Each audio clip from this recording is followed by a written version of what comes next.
사랑이 많으신 하나님 아버지 감사합니다. 오늘도 하나님의 말씀에 귀를 기울이고 하나님의 말씀을 알아가고자 모일 수 있게 하시니 감사드립니다. 하나님을 성경을 공부할수록 하나님의 뜻을 더욱더 깨달을 수 있게 도와주시고 그 뜻대로 살아가기 위하여 부단히 애쓰는 우리 성도님들 되게 도와주시옵소서. 무엇보다도 더욱더 겸손해지기를 소망하며 예수 그리스도의 이름으로 기도합니다. 아멘. 제가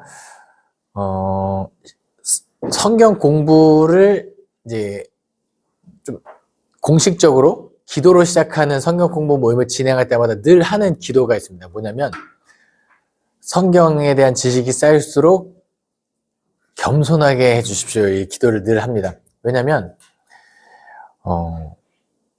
저도 저 목사 되려면 이제 신대원에 들어가야 되니까 그때 공부를 할 때도 당연히 해야 되고 마땅히 해야 되는 공부인데 교회 가서 이 뭔가 막 자랑하고 싶은 이 지식이 쌓일수록 자랑하고 싶은 근데 그러다 자칫하면 뭐가 어쩔 수가 있냐면 내가 아는 성경 지식이 다른 사람을 판단하는 이런 기준이 되거나 이럴 수가 있어요. 그래서 늘 알아갈수록 더욱더 겸손하게 달라는 기도를 하는데 성경을 읽으시는 분들 다 그렇게 하나님의 뜻을 깨달을수록 더욱더 겸손해지고 그걸로 누구를 판단하는 것이 아니라 섬길 수 있는 지식이 되었으면 좋겠습니다. 네, 오늘 강의는 성경 일독의 위기, 레위기입니다. 성경 일독을 참 다시 한번 창세기로 회귀하게 만드는 레위기에서 멈추잖아요. 그러면은 한동안 멈추다가 어느 순간에 내가 다시 성경 읽어야지 하면 창세기를 다시 읽어요. 재밌거든요. 창세기 읽고 출애굽기 19장 읽고 레위기에 가면 또 눈꺼풀이 막 내려오고 출애굽기 20장부터 레위기 또 민수기도 계속 이렇게 규정하면서 이런 게 힘든데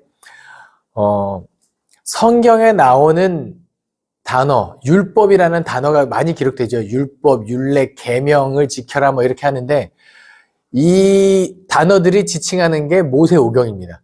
창세기, 출애굽기, 레위기, 민수기, 신명기 5개가 율법서, 토라 이렇게 해서 이 율법인데 이 5권의 책 중에 가장 중요한 책을 한 권 뽑으라고 한다면 다 중요하죠. 창세기도 중요하고 뭐 신명기도 다 중요한데 그 중에 율법서로서 가장 핵심이고 가장 중요한 책을 뽑으라고 한다면 단연 레위기입니다. 그러니까 이 레위기 강의할 때 그런 이야기를 하겠죠.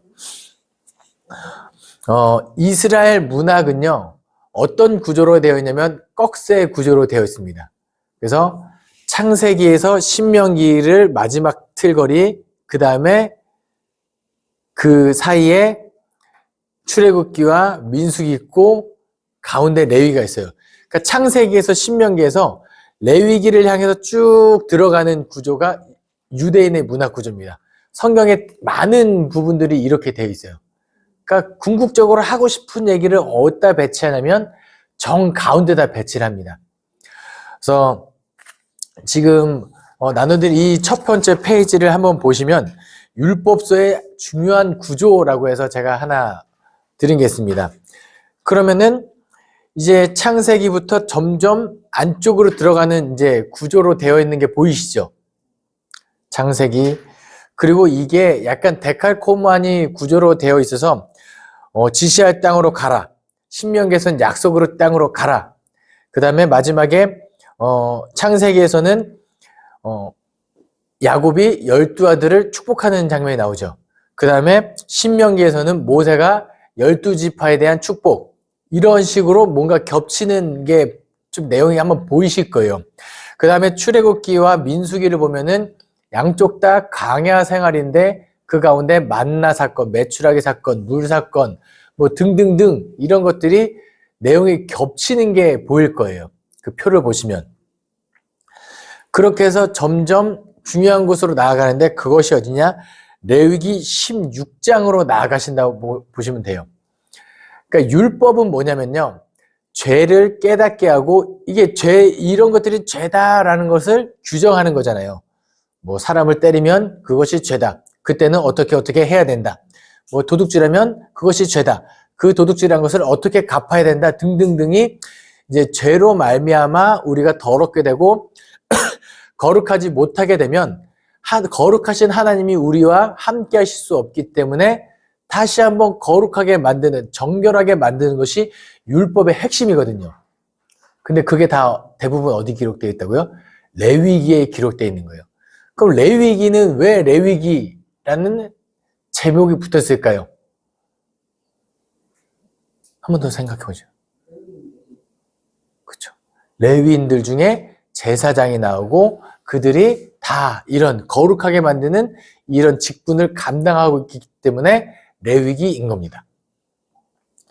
그런데 모세오경에서도 레위기가 가운데 위치하고 있지만 그 레위기 자체로만 딱 떼놓고 봐도 하나의 꺽쇠 구조를 이루고 있습니다. 뭔가 제사법으로 제사로 시작해서 제사장에 관한, 그 다음에 제사장에서 위아래로 정가운데 위아래로 부정함에 관한 성결법, 정결법 뭐 이렇게 해서 나아가는데 그 정가운데로 나아가는 핵심 장이 레위기 16장입니다. 그러니까 모세오경에서 가장 중요한 장을 하나 뽑으라고 하면 레위기 16장인 거예요. 그럼 레위기 16장에 도대체 무슨 내용이 나오길래 레위기 16장에는 대속죄일이 기록되어 있습니다. 대속죄일은 무슨 날이냐면 이스라엘 대제사장이 1년에 한 번 이스라엘의 온 회중의 죄를 대속하기 위하여 지성소로 들어가는 날이 대속죄일입니다.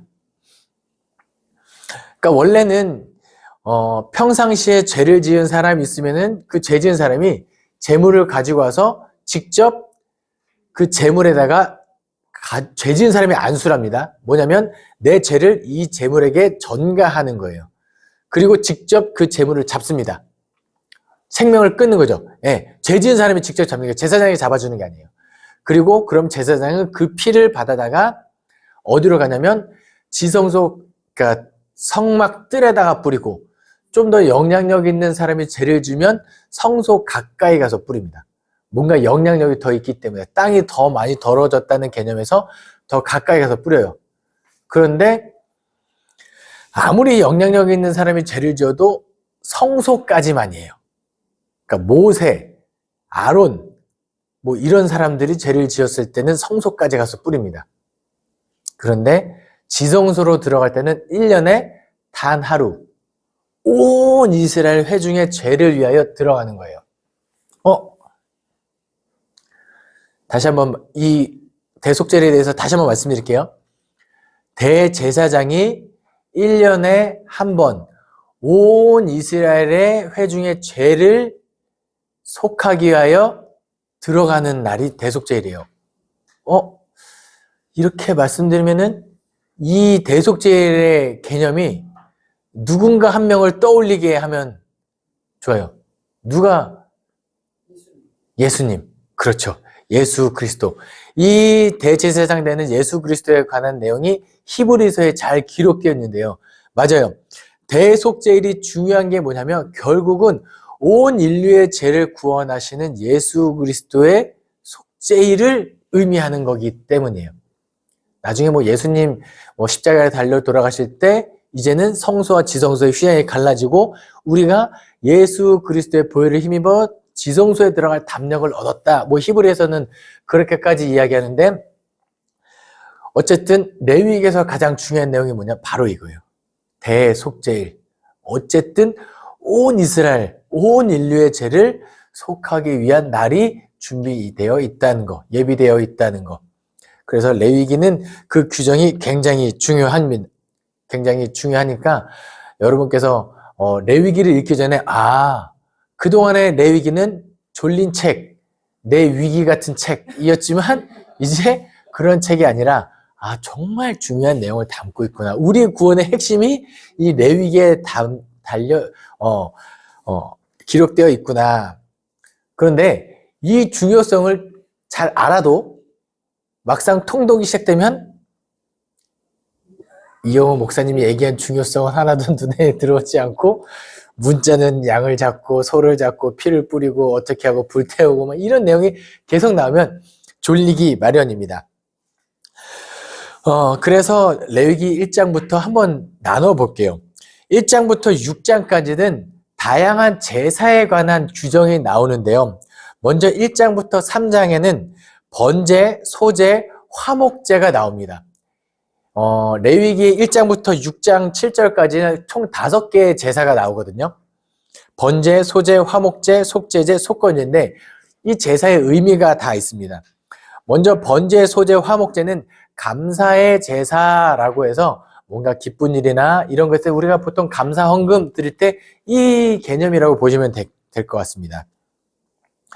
그래서 1장에는 이제 번제에 대해서 나오죠. 번제는 원래 제사장께 제사를 드리고 나면 그 제사물의 어느 일정 부분은 제사장들이 가져가거든요.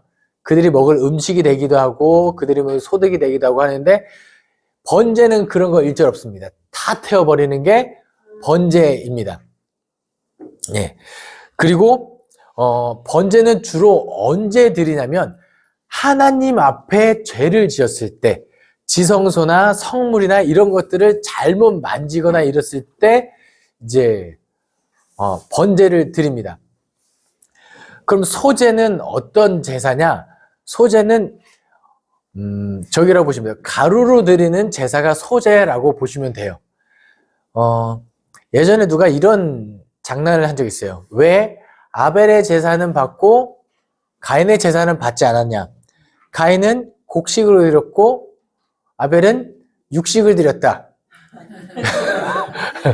예, 밥보다는 고기가 좋다. 뭐 이런 장난을 누가 들은 적이 있었는데 그렇진 않아요. 신학적인 근거 없이 그냥 장난인 거고 레위기에 보면 소제가 나오죠. 하나님 앞에 얼마든지 감사의 의미로 곡식, 그러니까 나의 소출, 나의 것으로 다른 것으로 드릴 수 있는 거예요. 그런데 소제를 드릴 때도 규정이 다 있습니다. 소제로 곡식을 가지고 감사의 제사를 드릴 때는 거기다가 꼭 뭐를 첨가해야 되냐면 고운 가루로 드려야 되고, 일단 고운 가루라는 것은 정성이 일단 들어갔다고 보시면 되죠. 그냥 가루가 아니라 고운 가루를 만들고 그 다음에 거기다가 기름, 그 다음에 유향까지 해가지고 정성스럽게 첨부하는 하나님께 올려지는 아름다운 향이 될 수 있도록 그걸 드려야 합니다.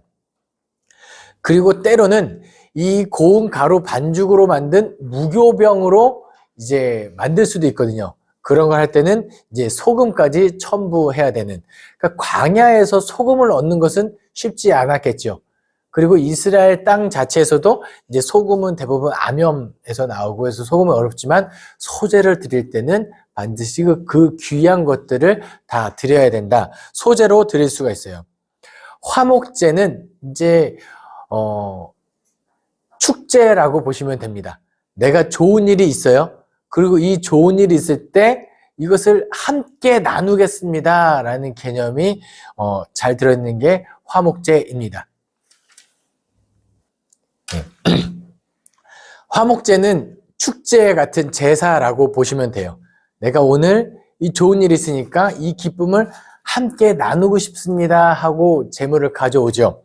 그래서 화목제를 가지고 올 때는 화목제물로 비둘기 안 됩니다. 비둘기 이상 사이즈만 가능해요.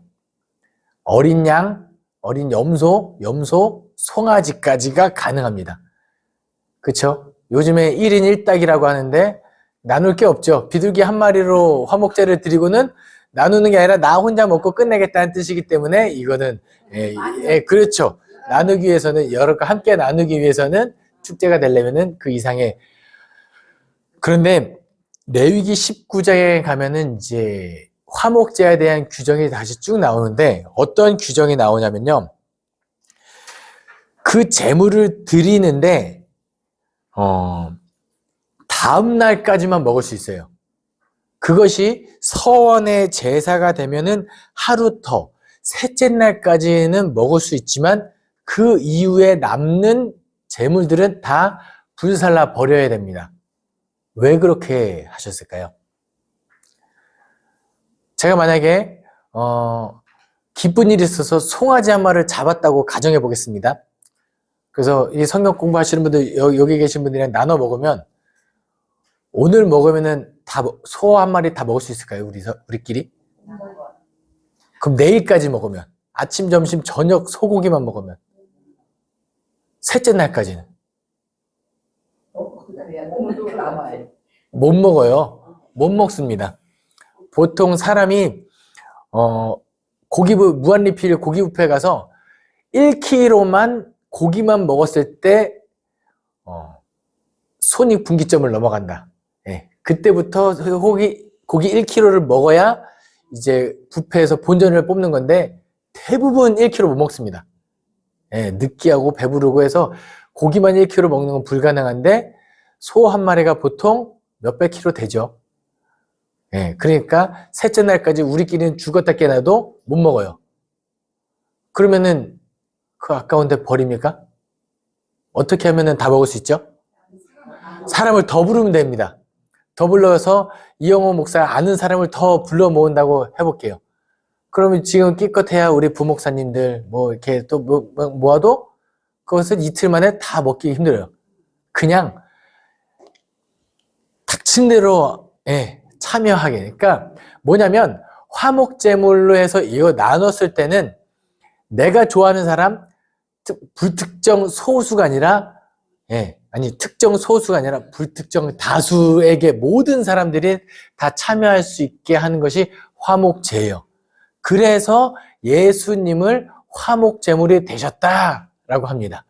특정 소수를 구원하시는 게 아니라 불특정 인류 모두를 구원하시기 위한 화목제물, 하나님과 기쁨이 되는 이제 매개체, 중보자가 되기 위해 화목제물이 되셨다. 그런 개념이 이 레위기에서 나온다는 거. 이렇게 보면 또 화목제 재미있겠죠. 규정으로 들어가면 썩 그렇지는 않습니다.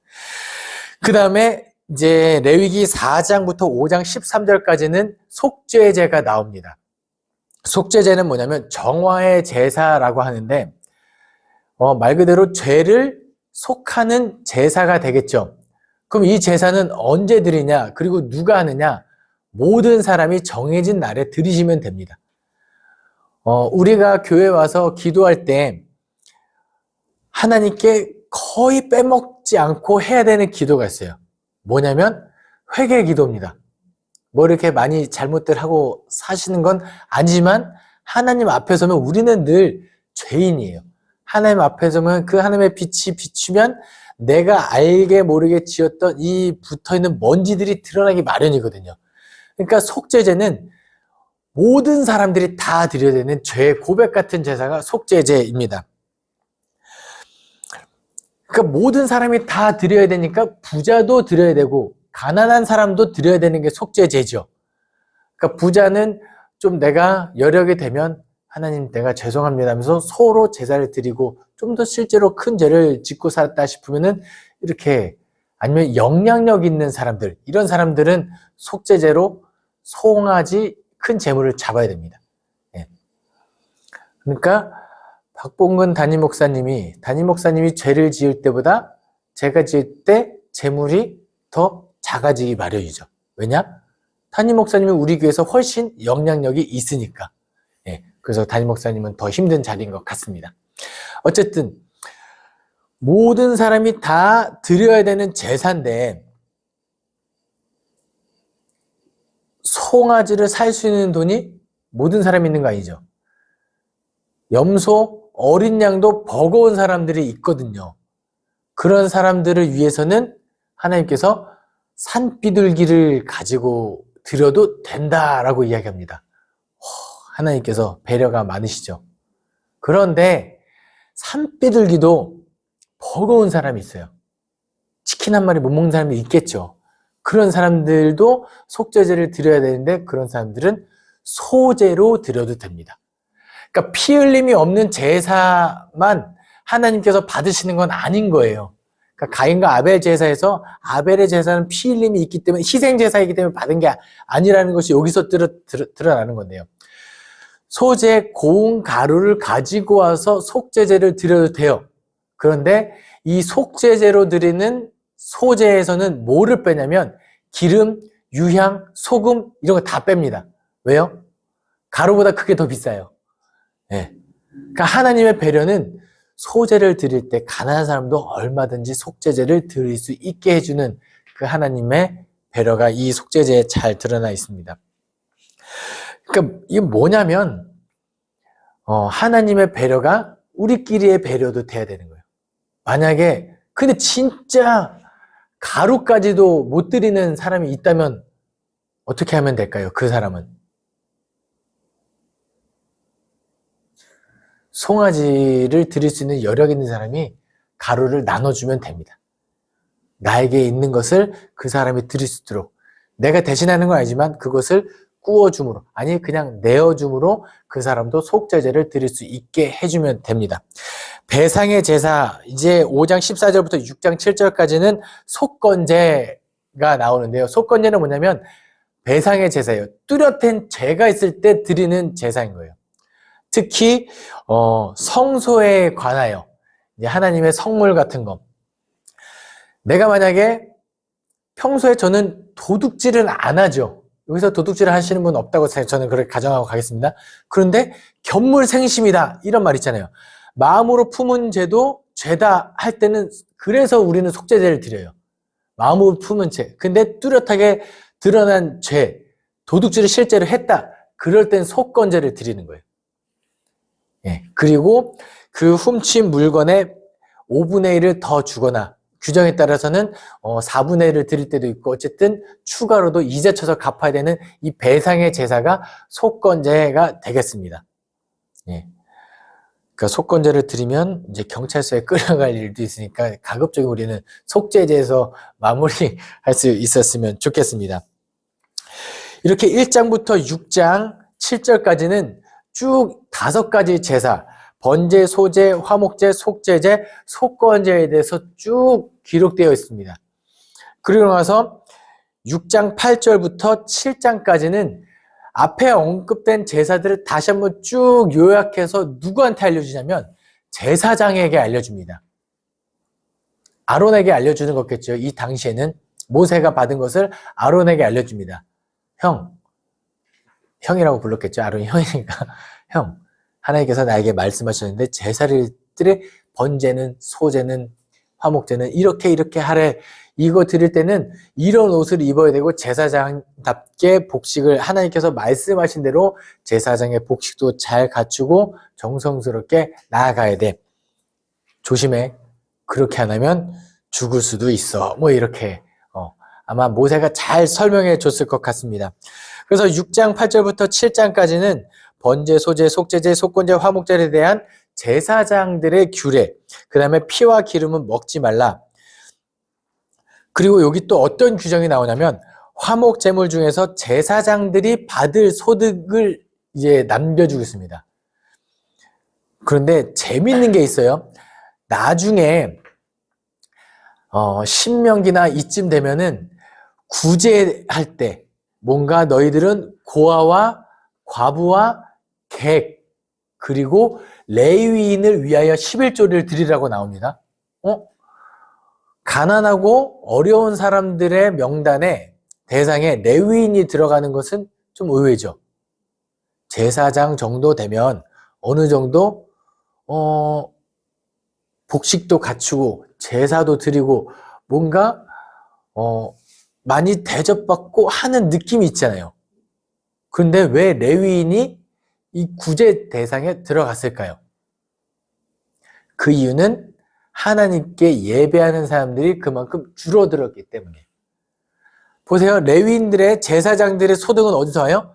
사람들이 제사 드리러 왔을 때 하나님께 예배하러 왔을 때 거기서 나온 재물을 가지고 먹고 살고 소득이 있어야 되는데 그게 하나님께 사람들이 나오지 않으면 이 사람들은 점점 빈곤해지고 구제의 대상이 되는 거예요. 그러니까 레위인들이 구제 대상으로 들어갔다는 것 자체가 그 당시에 하나님께 사람들이 예배를 잘 안 했다라고 보시면 되겠습니다.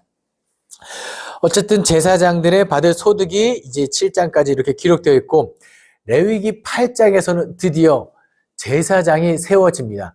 그동안에는 하나님께서 모세에게 말씀하셨고 하나님께서 하신 모든 것들을 다 모세에 통하여 명령이 이루어졌는데 제사에 관련해서는 이제는 제사장이 한다 해서 모세가 대제사장 위임식을 거행하죠.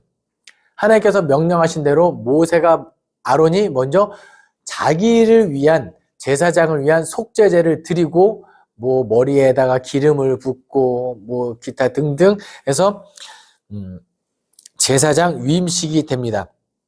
그런데 레위기 8장을 읽으실 때 어디를 한번 포커스에 맞추시면 좋으냐면 여호와께서 모세에게 명령하신 것과 같았더라. 그러니까 하나님께서 명령하신 대로 준행한 거예요. 모세가. 하나님께서 모세에게 명령하신 것. 그리고 레위기 8장 36절에 아론과 그의 아들들이 여호와께서 모세를 통하여 명령하신 모든 일을 준행하더라.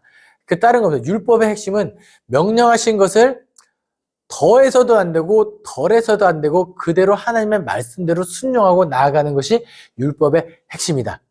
뭐 지금도 마찬가지죠. 성경 말씀에서 없는데 뭐 그 성경의 행간을 읽으면서 하나님의 뜻이 그게 타당하다면 그대로 행하는 거는 뭐 괜찮은데 그게 아니라 아예 얼토당토하는 성경의 말씀을 왜곡하거나 자기 마음대로 해석하는 것은 잘못됐다라고 보시면 되겠습니다.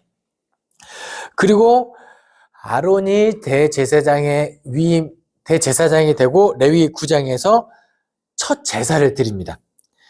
9장 23, 24절입니다. 모세와 아론이 회막에 들어갔다가 나와서 백성에게 축복하며 여호와의 영광이 온 백성에게 나타나며 불이 여호와 앞에서 나와 제단 위에 번제물과 기름을 사른지라 온 백성이 이를 보고 소리 지르며 엎드렸더라.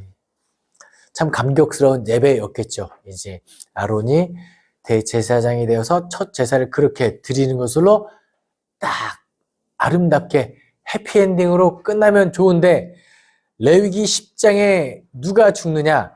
아론의 두 아들 나답과 아비후가 죽습니다. 왜 죽었을까요? 1절, 2절, 3절에 10장 1, 2, 3절입니다. 아론의 아들 나답과 아비후가 각기 향로를 가져다가 여호와께서 명령하시지 아니하신 다른 불을 담아 여호와 앞에 분향하였더니. 그러니까 율법의 핵심 아까 제가 뭐라 말씀드렸죠? 하나님께서 명령하신 대로 그대로 하면 돼요. 그런데 지금 제사를 드리기 위하여 아니면은 이 향로를 가지고 성소로 들어갈 때 이 거룩한 곳으로 들어갈 때 여호와께서 명령하시지 않은 불을 가지고 분향합니다. 그래서 그 불이 여호와 앞에서 나와 그들을 삼키고 그들이 죽죠. 그러면서 3절에 10장 3절에 모세가 아론에게 이르되 이는 여호와의 말씀이라 이르시기를 나는 나를 가까이 하는 자 중에서 내 거룩함을 나타내겠고 온 백성 앞에서 내 영광을 나타내리라 하셨느니라. 아론이 잠잠하니. 어떻게 보면 아론 입장에서는 참 슬픈 상황이죠. 두 아들이 갑자기 분향하러 들어갔다가 불에 타서 죽어 나오니 이게 얼마나 슬픈 거예요. 그런데 이거 뭘 나타내는 거냐면 특별한 게 아니에요. 제사장이라고 해서 이 직분이 그 사람을 거룩하게 만드는 것이 아니라는 거예요. 누구든지 하나님 앞에서 거룩하지 못하면 하나님의 그 거룩한 돌격성이 이제 목숨을 앗아간다는 거. 만약에 모세가 그랬다면요. 모세도 마찬가지로 죽었을 거예요. 왜? 모세도 우리와 성정이 같은 사람이기 때문에 그렇습니다. 그리고 나서 10장에서 하나님께서 뭐라고 말씀하시냐면 더 엄중하게 8, 9, 10절에 이렇게 선포하십니다. 여호와께서 아론에게 말씀하여 이르시되 너와 내 자손들이 회막에 들어갈 때에는 포도주나 독주를 마시지 말라. 그리하여 너희가 너희 죽음을 면하라. 이는 너희 대대로 지킬 영영한 규례라. 그리하여야 너희가 거룩하고 속된 것을 분별하며 부정하고 정한 것을 분별하고 또 나 여호와가 모세를 통하여 모든 규례를 이스라엘 자손에게 가르치리라. 이 구절을 딱 봤을 때 나답과 아비후가 왜 죽었을까 한번 유추해 볼 수 있습니다. 여호와께서 명령하신 불을 가지고 온 것, 그것도 잘못이지만 굳이 포도주와 독주를 마시지 말라. 나다카 아비후가 거룩하지 않게 혹시 술을 마셨나? 이런 생각도 한번 해볼 수 있습니다. 또는 그런 것을 먹었기 때문에 거룩하고 속된 것을 분별하지 못한 인사불성의 어떤 상황이 되었나? 이런 것도. 그러니까 핵심은 뭐냐면 하나님 앞에서 더 거룩하게 분별하는 것이 필요하다는 것. 이게 제사장이기 때문이 아니라 오늘날 우리가 그러나 너희는 택하신 족속이요 왕 같은 제사장이라고 말씀한다면 우리도 이 땅을 그렇게 거룩하고 속된 것을 분별하며 살아갈 수 있는 늘 거룩성을 유지해야 된다는 것. 이 레위기는 오늘날 우리에게도 여전히 유효한 말을 가르침을 주고 있다는 것을 기억하시고 읽으시면 좋겠습니다. 그러니까 레위기가 지루하고 재미없는 이유 중에 하나는 뭐냐면 이 규정들이 나와 무슨 관련이 있는가? 옛날 얘기 아닌가? 우리 지금 제사 안 드리잖아요. 예. 그런데 이것이 오늘날 우리에게 그 제사의 정신, 이런 하나님의 가르침이 오늘날에도 유효하다는 것을 숙지하고 읽으면 은혜가 되는 책이라는 거.